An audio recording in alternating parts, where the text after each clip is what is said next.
আসসালামু আলাইকুম রহমতুল্লাহ। আসলে যারা বলে যে হুজুররা রাজনীতি করে কেন বা করবে কেন, তো আমার যে একটা মাইন্ডসেট আপ আসে সেখান থেকে আমি মনে করি তাদের রাজনীতির বিন্দু পরিমাণে কোনো জ্ঞান নেই, এবং রাজনীতি যে কি আসলে সেই বিষয়ে তাদের পূর্ণ কোনো জ্ঞান নেই, তারা জানেও না।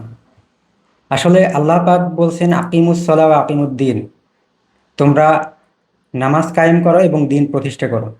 অর্থাৎ নামাজ আমাদেরকে সকলকে যে পাঁচ ওয়াক্ত নামাজ ফরজ করছেন আল্লাহ পাক, সেই ফরজ নামাজ আদায় করতে হবে, নামাজ পড়তে হবে, নিজের ভিতরে কায়েম করতে হবে, এবং রাষ্ট্রে ইসলাম কায়েম করার স্বার্থে কাজ করতে হবে, সেটাও ফরজ।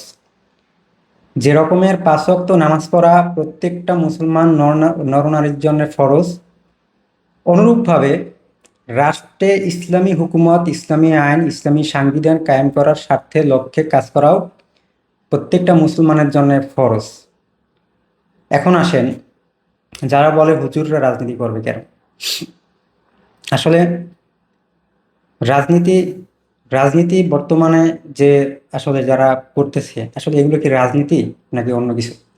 আমি মনে করি এগুলো সন্ত্রাসী কর্মকাণ্ড ছাড়া অন্য কিছুই না। এখন কোনো রাজনীতি এরকমের নাই বললেই চলে, বিশেষ করে বাংলাদেশে।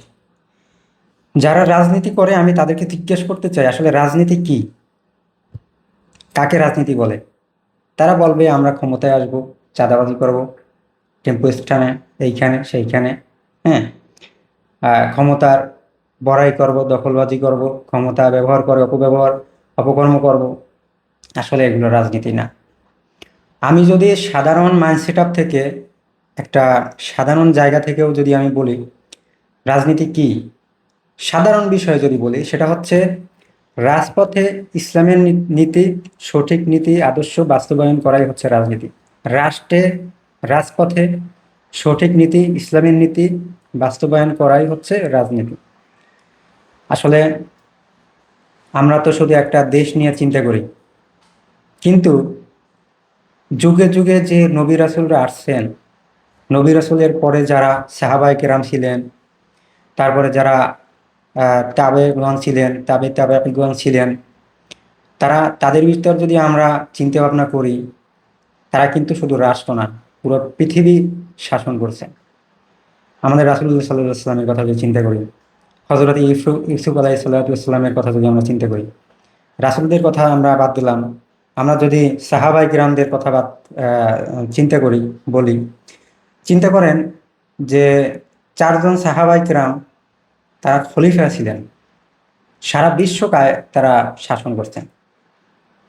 তাহলে সেখান থেকে শুধু আপনি এতটুকু জায়গা থেকে যদি আপনি হিসাব করেন, তাহলে রাজনীতি ইসলামের যারা হুজুর ছিল, যারা যারা হুজুর, যারা সাহাবি, যারা এই রাসূলগণ ছিলেন, তারা যে রাজনীতি করছে সেই রাজনীতি হচ্ছে সঠিক রাজনীতি।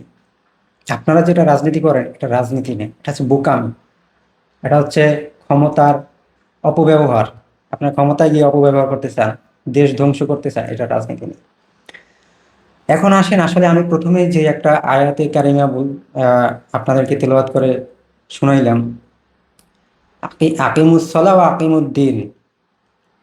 আসলে পাঁচ ওয়াক্ত আমরা যে নামাজ যে রকমের ফরজ মনে করি, প্রত্যেকটা মুসলমানের জন্য, মুসলমানের প্রতি অনুরূপভাবে রাষ্ট্রে ইসলামী হুকুমত কায়েম করার স্বার্থে কাজ করা ফরজ।